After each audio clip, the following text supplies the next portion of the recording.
నిఖియానికి మరొక అప్డేట్ ఇందిరమ్మ ఇండ్లకు సంబంధించి. సో గతంలో మనం చాలాసార్లు ఇందిరమ్మ ఇండ్లకు సంబంధించిన అప్డేట్లు చెప్తూ వస్తూనే ఉన్నాం కదా. సో మరొక అప్డేట్, ఇదే అప్డేట్ గతంలో మనం ఇందిరమ్మ ఇండ్లకు సంబంధించి 35% సర్వే పూర్తయినప్పుడు ఎన్ని లెక్కలు వచ్చినాయి, అసలు ఎన్ని ఇండ్లు ఉన్నాయని చెప్పేసి అయితే ఒక వీడియో చేసినాం. సో దాని తర్వాత ఇప్పుడు పూర్తి స్థాయిలో సో ఇందిరమ్మ ఇండ్లకు సంబంధించి అధికారులు సర్వే దాదాపుగా పూర్తి చేసేసారు. ఇంకొక 8 లక్షల పైచలకు అప్లికేషన్లు ఏమో పెండింగ్ ఉన్నాయి, అవి కూడా పూర్తి అయిపోతాయి. సో ఇప్పటి వరకు దాదాపుగా పూర్తయినట్టే. పూర్తయిన వాటికి ఒక లెక్క తీసిరు.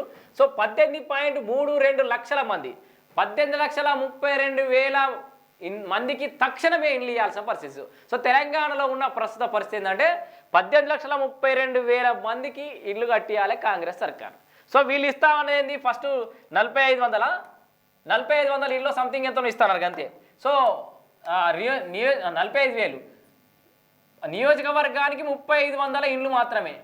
సో నియోజకవర్గానికి 3,500 ఇండ్ల చొప్పున ప్రతి నియోజకవర్గానికి కాంగ్రెస్ సర్కార్ మొదటి విడతలో ఇండ్లు ఇవ్వబోతుంది. అయితే ముందుగా ఇందిరమ్మ ఇండ్ల లబ్ధిదారుల గుర్తింపు 72 లక్షల అప్లికేషన్లు పూర్తయింది. సో ఇప్పటికీ మనం ఈ రాష్ట్ర లెక్కలని ఎందులకేంచి అంటే ఇప్పుడు ఈ 66 ఇవన్నీ ఉన్నాయి కదా, ఓవరాల్గా 72 లక్షల అప్లికేషన్ల లెక్కించి 72 లక్షల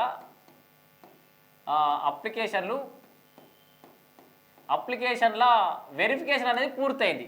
సో 72 లక్షల అప్లికేషన్ల లెక్కించి. సో తెలంగాణ రాష్ట్రంలో ఇండ్లు లేని వాళ్ళు ఇంతమంది ఉన్నారు అంటే ఇంతమంది ఉన్నారు దాదాపుగా. సో ఇంతకన్నా డబ్బులు కూడా ఉంటారు. వీళ్ళు పరిశీలించిన దాంట్లో వీళ్ళు తక్షణమే ఇవ్వాల్సిన పరిస్థితి, కాస్తంత ఇండ్లు డిస్టర్బ్ ఉన్న వాళ్ళ మొత్తం లెక్క ఇది. సో 72 లక్షల అప్లికేషన్ల లెక్కించి గడ్డి పైకప్పు అంటే గడ్డితోటి గుడిసెలు వేసుకొని ఉంటారు కదా, వాళ్ళు ఒక 66,000 మంది.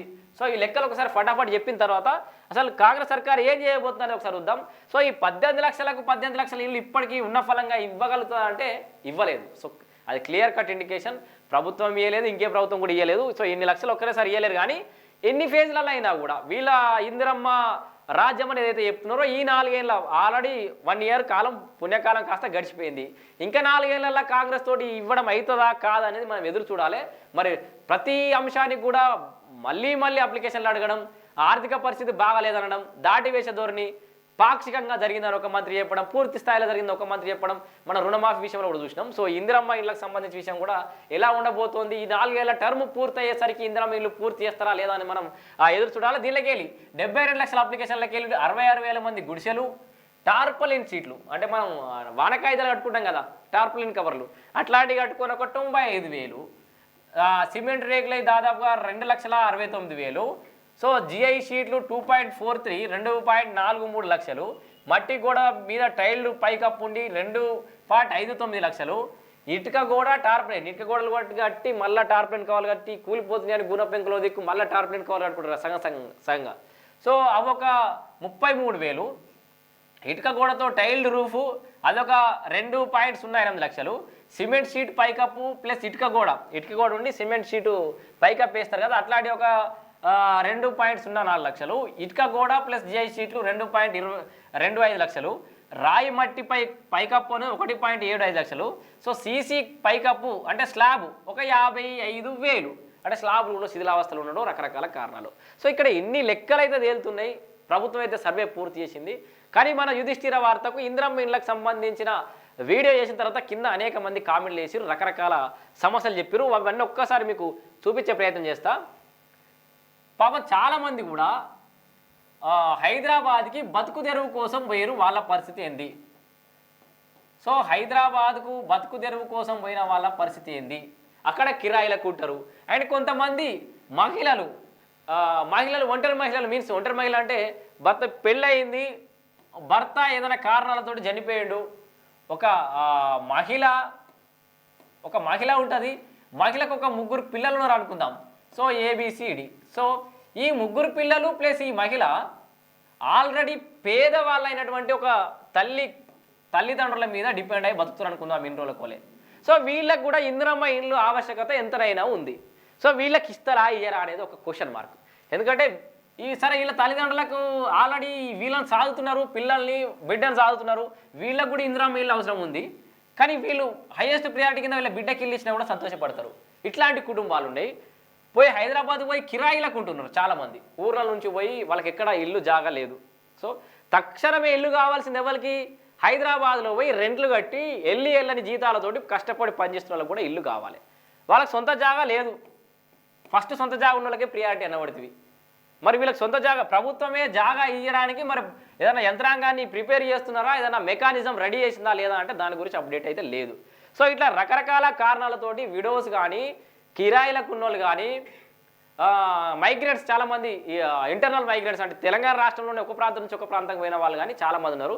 వాళ్ళకు కూడా సంబంధించిన అప్డేట్ కూడా లేదు. సో చాలామంది నన్ను అడుగుతూ ఉన్నారు, అన్న మా పరిస్థితి ఏంది అని చెప్పేసి. సో పాపం వికలాంగులు, ఇంకొక విషయం, వికలాంగులకి కూడా దివ్యాంగులకు, సో వికలాంగులు అనద్దు, దివ్యాంగులు కూడా చాలామంది అడుగుతున్నారు. కానీ ప్రభుత్వం కూడా దివ్యాంగులకి హైయెస్ట్ ప్రియారిటీ ఇస్తాం. నెంబర్ 1 ప్రియారిటీ దివ్యాంగులకు, ఆ తర్వాత నెంబర్ 2 ప్రియారిటీ వితంతువులకి. సో వీళ్ళకి సొంత జాగా ఉండాలి మళ్ళా. సో వీళ్ళకి కూడా, సో ఇట్లా ఉన్న వాళ్ళకైతే ప్రియారిటీ ఇస్తామని చెప్తోంది ప్రభుత్వం. సో దానికి సంబంధించిన వార్తను ఇక్కడ మనం చూడొచ్చు. సో మొత్తంగా ఇందిరమ్మ ఇళ్ల లబ్ధిదారుల గుర్తింపుకు 72 లక్షల అప్లికేషన్లు పరిశీలన పూర్తయిపోయింది.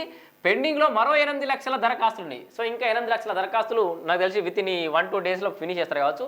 అందులో 1-2 లక్షల వరకు ఉండొచ్చారు. అత్యధికంగా నల్గొండ జిల్లాలో 1.14 లక్షలు గుర్తించారు.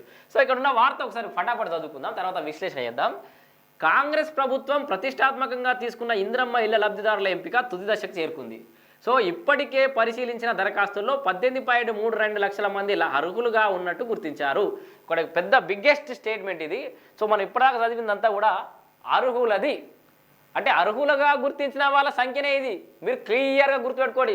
ఈ మొత్తం ఇలాగేళ్ళు కొంతమందికి ఏతరు కావచ్చు, వీళ్ళంతా అందరూ అప్లికేషన్ చేసుకున్నారేమో అనుకోవద్దు. 18.32 లక్షలు ఏదైతే మనం నంబర్ చెప్పినామో అర్హులుగా ప్రభుత్వం గుర్తించిందే. సో ఇది రేపు పొద్దుగాల వీళ్ళ మాట తిరిగేయకుండా మనం ఈ వార్త చేస్తున్నాం. 18,32,000 మందికి ప్రభుత్వం ఇల్లు కట్టించి తీరాలి.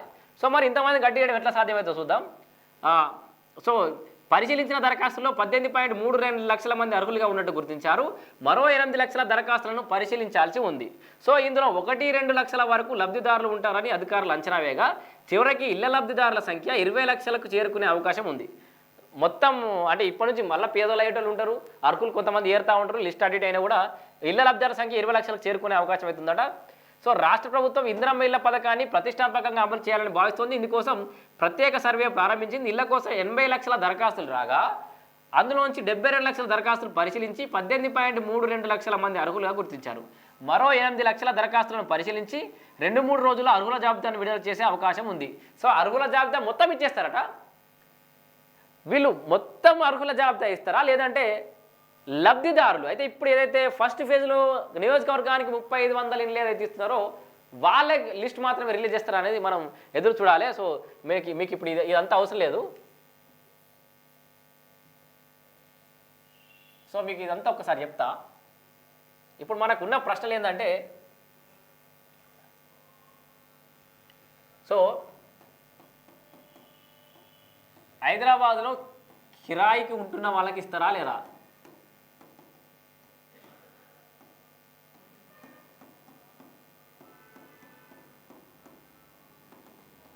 ఒకటి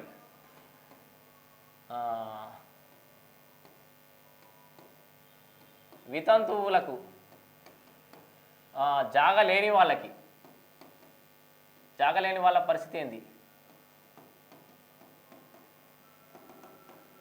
సో ఈ 18.32 లక్షల ఏదైతే ఉన్నదో, సో ఇంకా మిగతా 8 లక్షల మిగిలిన 8 లక్షల పెండింగ్ అప్లికేషన్స్ ఏమున్నాయో అవి పరిశీలించిన తర్వాత, మొత్తం పరిశీలించిన తర్వాత ఓవరాల్గా రాష్ట్ర వ్యాప్తంగా రాష్ట్ర మొత్తానికి అర్హుల జాబితా, సో రాష్ట్రం మొత్తానికి అర్హుల జాబితా రిలీజ్ చేస్తారా లేదా లబ్ధిదారుల జాబితా రిలీజ్ చేస్తారా? లబ్ధిదారులు. సో ఇక్కడ చిన్న డిఫరెన్స్ ఉంది, గుర్తుపెట్టుకోరి. అర్హులు అంటేనేమో ఈ 18.32 లక్షల మంది ఏదైతే గుర్తించారో దాంతోపాటు ఇంకా దాదాపు ఒక 20 లక్షల ఏరుతా కావచ్చు. 18.2 నుంచి అప్రాక్సిమేట్లీ ఒక 20 lakhs, 20 లక్షల వరకు ఉంటారు అర్హులు. ఈ అర్హుల జాబితా మొత్తం రిలీజ్ చేస్తారా? 8 లక్షలు మొత్తం అయిపోయింది అడుగుతా. లేదంటే లబ్ధిదారుల లిస్ట్ మాత్రం రిలీజ్ చేస్తారా అనేది వెయిట్ చేయాలి. ఎందుకంటే ఫస్ట్ ఫేజ్లో నియోజకవర్గం 3500 మంది అన్నారు కాబట్టి. సో ఇప్పుడు లబ్ధిదారుల జాబితా రిలీజ్ చేస్తే బాగుంటుంది. ఎందుకంటే మిగతా అర్హుల జాబితా కూడా రిలీజ్ చేయాలి. దాంట్లో ఎంతమందికి ఎన్ని రోజులు ఇస్తాం, ఎన్ని ఫేజ్లలో ఇస్తాం అనేది ఒక ప్రభుత్వానికి లెక్క క్లారిటీ వచ్చే అవకాశం ఉంది. ఈ 18 పాయింట్ ఇక 18 పాయింట్ రాయడం మర్చిపోదాం.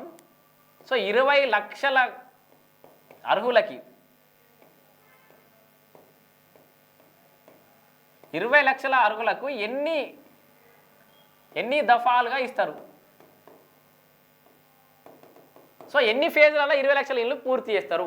3500 చొప్పున ఇచ్చుకోవడం పోతే ఇంకెన్నేళ్ళు పూర్తి చేస్తారు, తర్వాత నెక్స్ట్ ఫేజ్లలో కౌంట్ వేస్తారా అనేది ప్రభుత్వం మనకి తెలియజేయాల్సి ఉంది. సో ఈ మరో 8 లక్షల దరఖాస్తులు పరిశీలించి 2-3 రోజుల్లో అర్హుల జాబితాను విడుదల చేసే అవకాశం ఉంది. గత ప్రభుత్వం పేదలకు సొంతింటి కలను నెరవేర్చడంలో విఫలమైంది. అందుకే రేవంత్ ప్రభుత్వం ఇళ్ల పథకాన్ని ఛాలెంజ్గా అమలు చేయాలని భావిస్తున్నారు. తెలంగాణలో ఇల్లు లేని పేదలు ఉండకూడదన్న ఉద్దేశంతో పలు విడతల్లో 5 లక్షల ఇల్లు మంజూరు చేయనున్నది. సో ఈ ఏడాది 4.50 లక్షల ఇల్లు మంజూరు చేస్తారు. రానున్న 4 ఏళ్లలో 20 లక్షల ఇల్లు నిర్మించాలని లక్ష్యంగా నిర్ణయించుకుంది. సో ఇక్కడ మనకు ఒక బిగ్గెస్ట్ స్టేట్మెంట్ మొత్తానికి అయితే ఈ 20 లక్షల వరకు ఉంటారని అయితే మనం అంచనా వేస్తున్నాం కదా. 20 లక్షలలో పలు విడతలలో 5 లక్షలు మంజూరు చేయండి. సో ఫస్ట్ ఒక 5 లక్షల ఇల్లు, తర్వాత ఈ ఏడాది అంటే ఈ 4.50 లక్షలు. సో ఈ ఏడాది 4.50 లక్షలు అంటే గదే 5 లక్షలు. రానున్న 4 ఏళ్లలో మొత్తం తర్వాత 4 ఇయర్స్ కలిపి మొత్తం 20 లక్షల ఇళ్ళు పూర్తి చేస్తారట. సో మరి సాధ్యమవుతుందా అనేది మనం ఎదురు చూడాలి. లక్ష్యంగా నిర్ణయించుకుంది. ఇళ్ల పథకానికి బీపీ ఎల్కుంటూ బాలు అర్హులు ప్రభుత్వం తేల్చి చెప్పింది. బీపీఎల్ కుటుంబాలు ఒక దగ్గర రాసరికి కన్ఫ్యూజ్ అయినా BPL. So below poverty line. So confuse కావద్దు. బీపీఎల్ కుటుంబాలు అర్హులు, దారిద్ర్య రేఖకు దిగువగా ఉన్న వాళ్ళు, బిలో పావర్టీ లైన్లో ఉన్న వాళ్ళు మాత్రం అర్హులు అని చెప్పేసి ఒక సింగిల్ లైన్ ఎజెండా అయితే పెట్టుకుంది. దీనిలోకించి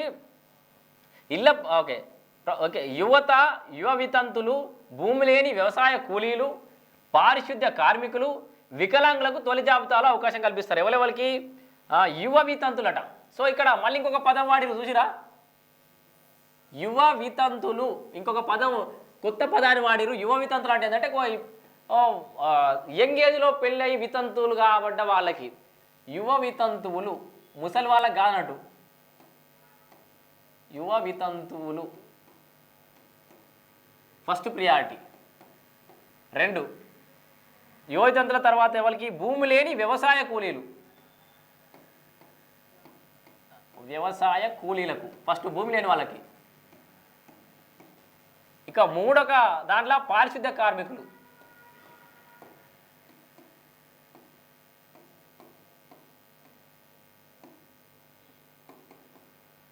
ఇక 4వ ప్రియారిటీ వికలాంగులు.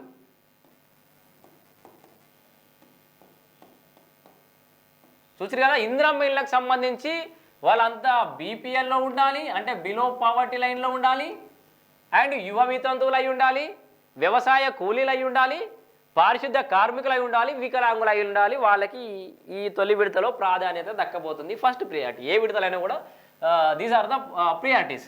సో నెక్స్ట్, ఇల్లు లేని పేదలున్న జిల్లాగా నల్గొండ ప్రథమ స్థానంలో నిలిచింది. నల్గొండ నెంబర్ 1 నిలిచిందట. ఈ జిల్లాలో 1,14,160 పేద కుటుంబాలు ఉన్నాయి. ఆ తర్వాత స్థానం ఆదిలాబాద్ కైవసం చేసుకుంది. ఈ జిల్లాలో 88,047 కుటుంబాలు ఇళ్ల కోసం ఎదురు చూస్తున్నాయి. సంగారెడ్డిలో 81,260 కుటుంబాలు, మేడ్చల్లో 7,173 కుటుంబాలు, జిహెచ్ఎంసీ పరిధిలో 9,913 కుటుంబాలు ఇల్లు సమకూర్చాల్సి ఉందని అధికారులు గుర్తించారు. మొత్తంగా ఈ ఇళ్లకు సంబంధించి 18.32 ఏదైతే ఉందో 20 లక్షల ఇల్లు నిర్మించాలి ప్రభుత్వం. సో 20 లక్షలు.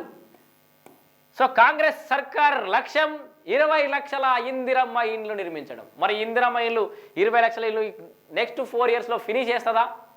కాంగ్రెస్ పార్టీతోటి అవుతుందా? కాంగ్రెస్ సర్కార్ తోటి అవుతుందా?